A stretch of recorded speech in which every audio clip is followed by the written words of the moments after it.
السلام علیکم ورحمۃ اللہ وبرکاتہ نحمده ونصلي على رسوله الكريم اما بعد فاعوذ باللہ من الشیطان الرجیم بسم اللہ الرحمن الرحیم رب اشرح لي صدری ویسر لي امری واحلل عقدۃ من لسانی یفقہوا قولی۔ الحمدللہ، آج ہم 5واں پارہ شروع کریں گے۔ چوتھے پارے سے یاد رکھنے کی کچھ باتیں یہ ہیں: جنت یعنی خیر پانے کے لیے اپنی پسندیدہ چیز اللہ کی راہ میں خرچ کرنی ہے۔ اللہ سے اس بات کی دعا کرنی چاہیے کہ ہمیں اسلام کی حالت میں موت دے۔ دین کی سمجھ بوجھ بہت بڑی نعمت ہے، اس سے زندگی آسان ہوتی ہے۔ اللہ جس کے ساتھ بھلائی چاہتا ہے اسے دین کی سمجھ دے دیتا ہے۔ اللہ ہمیں بھی علم اور حکمت سے نواز دے۔ پچھلے پارہ 4 میں سورہ نساء کی آخری آیات میں حرمت والے رشتے بتائے گئے تھے، ان سے نکاح حرام ہے۔ یہاں 5ویں پارے کا آغاز بھی اسی سلسلے سے ہو رہا ہے۔ یہاں شادی شدہ عورت کے لیے نکاح پر نکاح کرنے کی حرمت بیان ہوئی ہے۔ والمحصنات من النساء، نیز تمام شوہروں والی عورتیں بھی حرام ہیں۔ جب کسی عورت کا نکاح کسی سے ہو گیا، چاہے رخصتی بھی نہیں ہوئی، تو اس عورت کا نکاح کسی دوسرے مرد سے نہیں ہو سکتا جب تک وہ عورت اپنے شوہر کے نکاح میں سے نہ نکلے۔ اس عورت کا شوہر مر جائے یا طلاق دے دے اور پھر اس کی عدت گزر جائے، تب اس عورت کا نکاح کسی دوسرے مرد سے ہو سکتا ہے، اس کے بغیر نہیں ہو سکتا۔ اس آیت سے معلوم ہوتا ہے کہ شادی شدہ عورتوں سے مرد شادی نہیں کر سکتا۔ مرد کے لیے لازم ہے کہ نکاح کے بعد عورت کو مہر ادا کرے، لیکن اگر عورت خوشی سے معاف کر دے یا کچھ تحفتاً دینا چاہے تو ایسا کیا جا سکتا ہے۔ ایک مرد کو عورت کے ساتھ حلال طریقے، شرعی طریقے سے رشتہ قائم کرنا چاہیے۔ نکاح کے بغیر مرد عورت کا تنہائی میں ملنا، ایک دوسرے کو چھونا یا دوستی رکھنا منع ہے۔ نبی کریم صلی اللہ علیہ وسلم نے فرمایا، جب کوئی بندہ نکاح کر لیتا ہے تو وہ اپنا آدھا دین مکمل کر لیتا ہے، لہٰذا اسے چاہیے کہ باقی دین کے بارے میں اللہ سے ڈرتا رہے۔ آگے آیا 29 میں آتا ہے، یا ایہا الذین آمنوا لا تأکلوا اموالکم بینکم بالباطل الا ان تکون تجارتا عن تراض منکم ولا تقتلوا انفسکم ان اللہ کان بکم رحیما۔ اے ایمان والو، آپس میں ایک دوسرے کے مال باطل طریقوں سے نہ کھاؤ۔ درست صورت یہ ہے کہ باہمی رضامندی سے آپس میں لین دین ہو اور اپنے آپ کو قتل نہ کرو، بلا شبہ اللہ تم پر نہایت مہربان ہے۔ یہاں بتایا گیا کہ مال کمانے کے غلط طریقے اختیار نہ کرو، جیسے چوری، ڈاکہ، رشوت، ذخیرہ اندوزی کر کے ناجائز منافع کھانا، یتیموں کا مال لوٹ لینا دھوکے سے۔ یہ سارے ہتھیانے کے طریقے باطل طریقے ہیں، اور یہاں اس آیت میں بتایا گیا ہے کہ ایک دوسرے کو قتل نہ کرو۔ کسی مسلمان بھائی کو قتل کرنا ایسے ہی ہے جیسے خود کو قتل کرنا، کیونکہ پھر بدلے میں انسان قتل بھی کیا جاتا ہے۔ دوسرا یہ کہ یہاں خودکشی کی ممانعت ہے۔ خودکشی کبیرہ گناہوں میں سے ایک گناہ ہے۔ خودکشی کرنے والا قیامت کے دن اور پھر حساب کتاب کے بعد اگر اللہ اس کو جہنم میں بھیج دے تو سزا دیا جاتا رہے گا۔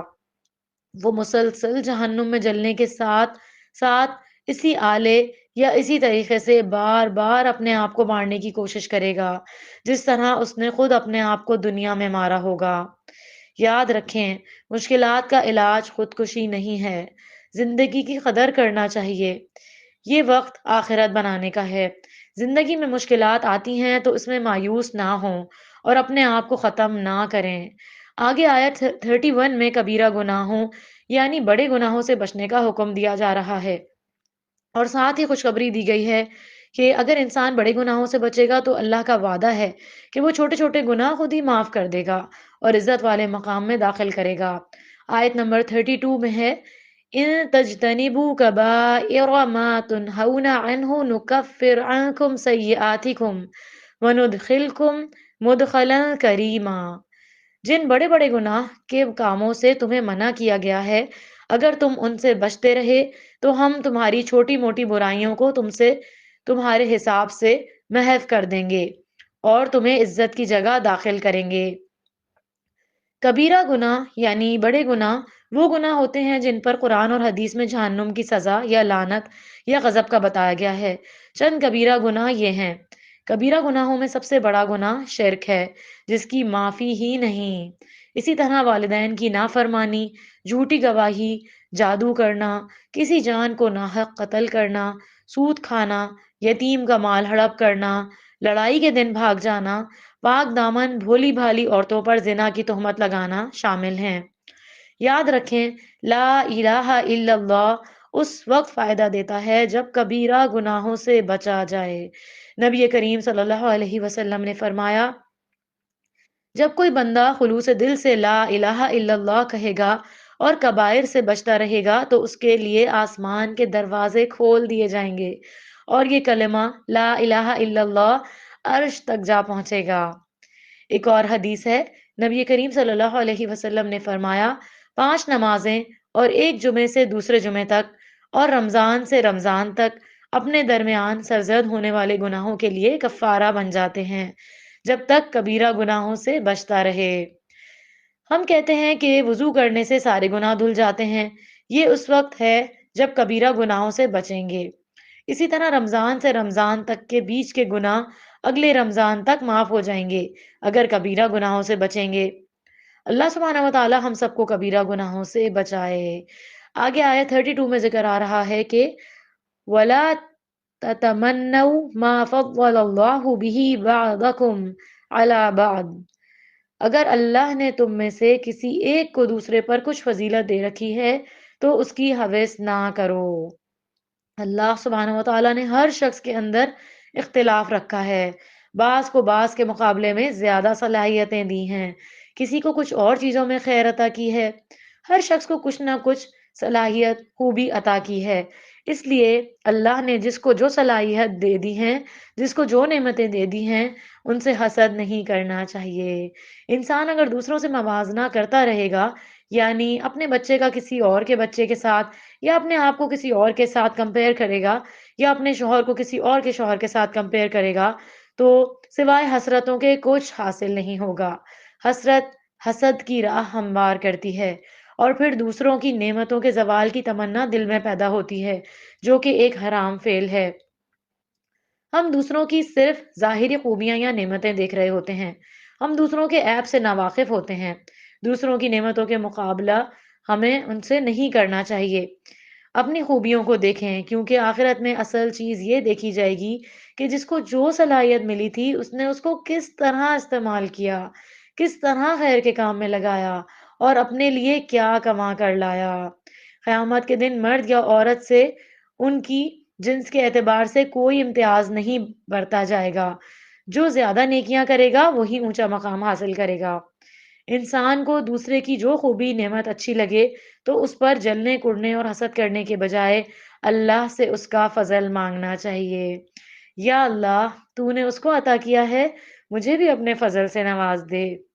آگے آیا 34 میں ہے کہ الرجال قوامون علی النساء بما فضل اللہ بعضهم علی بعض وبما انفقوا من اموالهم، مرد عورتوں کے جملہ معاملات کے ذمہ دار اور منتظم ہیں، اس لیے کہ اللہ نے ایک کو دوسرے پر فضیلت دے رکھی ہے اور اس لیے بھی کہ وہ اپنے مال خرچ کرتے ہیں۔ یعنی اس سے مراد یہ ہے کہ اللہ سبحانہ و تعالیٰ نے مردوں کو قوام یعنی منتظم بنایا ہے، تو بیویوں کو چاہیے کہ ان کو قوام سمجھیں، ان کو اپنے سے ایک درجہ اول سمجھیں۔ شوہر کو بیوی پر ایک درجہ فضیلت دے کر گھر کا سربراہ بنایا گیا ہے، کیونکہ مرد کی ذمہ داری ہے خاندان کے تمام اخراجات برداشت کرنا، یعنی جتنی بڑی پوسٹ اتنی زیادہ ذمہ داریاں، تو ان کی پوسٹ بھی بڑی ہے تو ان کی ذمہ داریاں بھی بڑی ہیں، اس وجہ سے ان کا درجہ بھی بڑا ہے۔ نیک بیویاں اپنے شوہروں کی تابع دار ہوتی ہیں اور اللہ کی حفاظت کے سہارے شوہر کے مال، اولاد، بستر، راز اور آبرو کی حفاظت کرتی ہیں۔ نیک بیوی کی خوبیاں، نبی کریم صلی اللہ علیہ وسلم نے فرمایا، بہترین بیوی وہ ہے جس کی طرف تم دیکھو تو تمہیں خوش کر دے، اور جب تم کسی بات کا حکم دو تو بجا لائے، اور تمہاری غیر موجودگی میں تمہارے مال اور اپنی عزت کی حفاظت کرے۔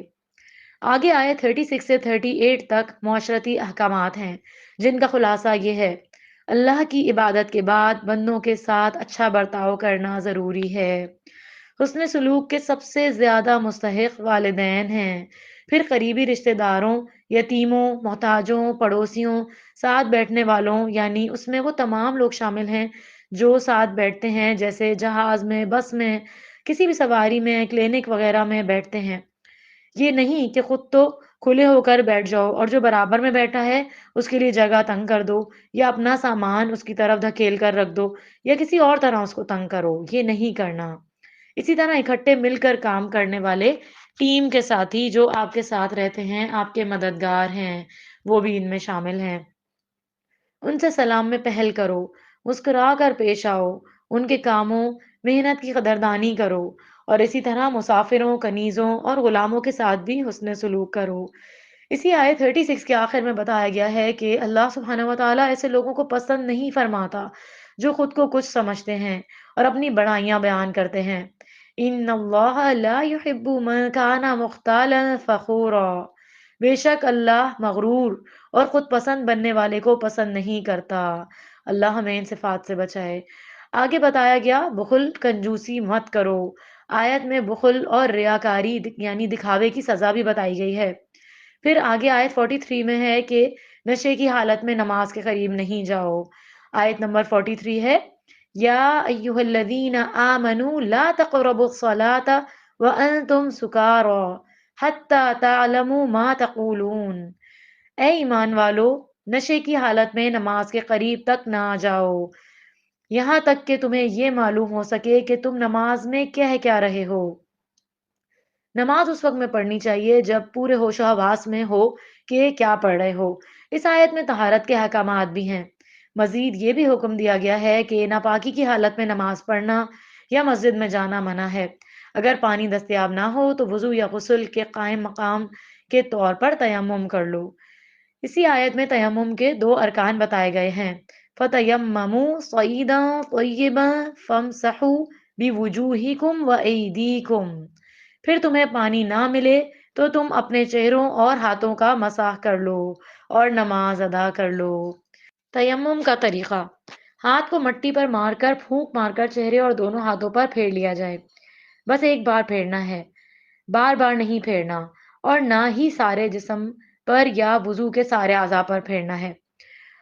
اور آگے آیت 48 میں بتایا گیا ہے، اللہ شرک کو معاف نہیں کرے گا۔ ان اللہ لا یغفر ان یشرک بہ ویغفر ما دون ذلک لمن یشاء ومن یشرک باللہ فقد افترى اثما عظیما۔ اگر اللہ کے ساتھ کسی کو شریک کیا جائے تو یہ گناہ وہ کبھی معاف نہیں کرے گا، اور اس کے علاوہ جو گناہ ہیں وہ جسے چاہے معاف بھی کر دیتا ہے، اور جس نے اللہ کے ساتھ کسی کو شریک بنایا اس نے بہتان باندھا اور بہت بڑے گناہ کا کام کیا۔ آیت نمبر 59 میں ہے ترجمہ، اے ایمان والو، اللہ کی اور اس کے رسول کی اطاعت کرو اور ان حاکموں کی بھی جو تم میں سے ہوں۔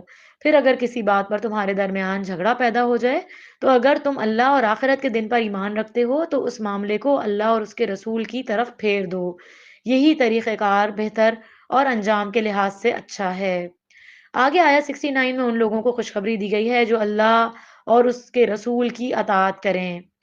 ترجمہ، اور جو شخص اللہ اور اس کے رسول کی اطاعت کرتا ہے تو ایسے لوگ ان لوگوں کے ساتھ ہوں گے جن پر اللہ نے انعام کیا ہے، یعنی انبیاء، صدیقین، شہداء اور صالحین کے ساتھ، اور رفیق ہونے کے لحاظ سے یہ لوگ کتنے اچھے ہیں۔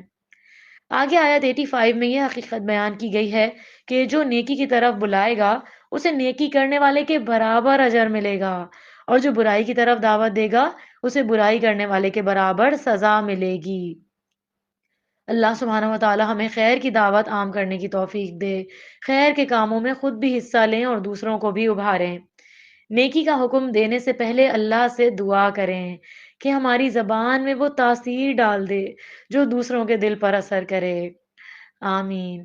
آگے آیت 86 میں سلام کا ذکر ہے۔ سلام کرنا ایک دعا ہے۔ اگر کوئی سلام کا جواب نہیں دے تو فرشتے جواب دیتے ہیں۔ سلام محبت بڑھانے کا ذریعہ ہے، اس کو عام کریں۔ وَإِذَا حُيِّيتُم بِتَحِيَّةٍ فَحَيُّوا بِأَحْسَنَ مِنْهَا أو ردوها إن الله كان على كل شيء حسيبا۔ جب کوئی شخص تمہیں سلام کہے تو تم اس سے بہتر اس کے سلام کا جواب دو، یا کم از کم وہی کلمہ کہہ دو، یقیناً اللہ ہر چیز کا حساب رکھنے والا ہے۔ آیت 92 میں قتل خطا یعنی غلطی سے قتل کرنے کا کفارہ بتایا گیا ہے۔ اگر کوئی مسلمان غلطی سے کسی مسلمان کو قتل کر دے تو اس کے کفارے کی صورتیں اس آیت میں بتائی گئی ہیں۔ آگے آیت 93 میں قتل عمدن یعنی جان بوجھ کر قتل کرنے پر وعید بتائی گئی ہے۔ اس آیت میں فرمایا کہ جو کسی مسلمان کو جان بوجھ کر ناحق قتل کرے اور بغیر توبہ کیے مر جائے تو وہ ہمیشہ جہنم میں رہے گا، اللہ اس پر ناراض ہوگا، اس پر اللہ نے پھٹکار نازل کی اور اس کے لیے بہت بڑا عذاب تیار کر رکھا ہے۔ مومن کا قتل اللہ کے نزدیک دنیا تباہ کرنے سے زیادہ بڑا ہے اور اس کی سزا جہنم ہے۔ رسول اللہ صلی اللہ علیہ وسلم نے فرمایا، ایک مسلمان کی ہر چیز دوسرے مسلمان پر حرام ہے، اس کا مال، اس کا خون، اس کی عزت اور آبرو۔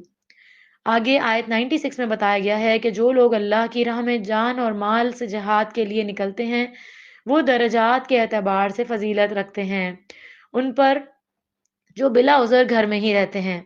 اللہ کی راہ میں قربانیاں دینے والوں کو شاندار اجر ملے گا، اللہ ہمیں ان میں شامل کر لے۔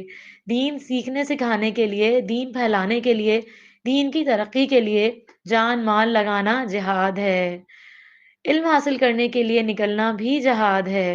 نبی کریم صلی اللہ علیہ وسلم نے فرمایا، جو شخص طلب علم کے لیے گھر سے نکلا وہ واپس آنے تک اللہ کی راہ میں ہے۔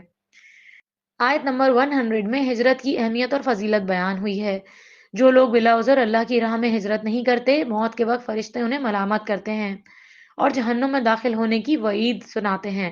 اللہ کی راہ میں ہجرت کرنے والوں کو بشارت دی گئی کہ ان کے لیے اللہ نے زمین میں بڑی وسعت اور نعمتیں رکھی ہیں۔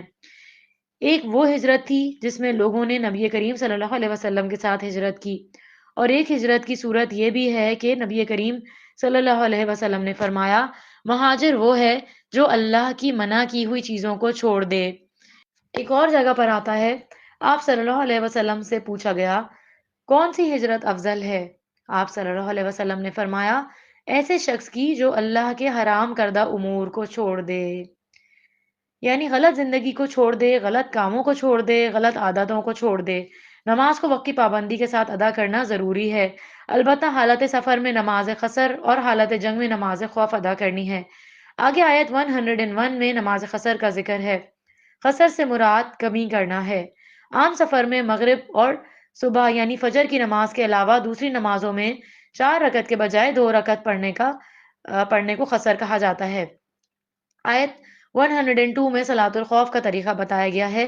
یہاں نماز کی اہمیت کا پتہ لگتا ہے کہ نماز کو وقت کی پابندی سے ادا کرو چاہے دشمن سر پر کھڑا ہو۔ آیت نمبر 110 میں بتایا گیا کہ وَمَن يَعْمَلْ سُوءًا أَوْ يَظْلِمْ نَفْسَهُ ثُمَّ يَسْتَغْفِرِ اللَّهَ يَجِدَ اللَّهَ غَفُورًا رَحِيمًا، اور جو شخص کوئی برا کام کر بیٹھے یا اپنے آپ پر ظلم کر لے پھر اللہ سے بخشش طلب کرے تو وہ اللہ سبحانہ و تعالیٰ کو بخشنے والا اور رحم کرنے والا پائے گا۔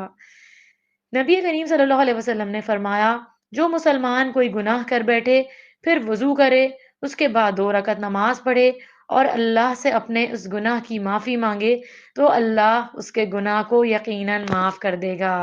اللہ سے پوری امید کے ساتھ بخشش مانگنی چاہیے اور توبہ کرنی چاہیے۔ نبی کریم صلی اللہ علیہ وسلم نے فرمایا، بائیں ہاتھ والا فرشتہ 6 گھڑیاں مسلمان گنہگار بندے سے اپنا قلم اٹھائے رکھتا ہے، اگر وہ شرمندہ ہو اور اللہ سے اس گناہ کا استغفار کر لے تو وہ لکھے بغیر قلم رکھ دیتا ہے، ورنہ ایک گناہ لکھ لیتا ہے۔ آیت نمبر 114 میں سرگوشی کے بارے میں بتایا گیا ہے۔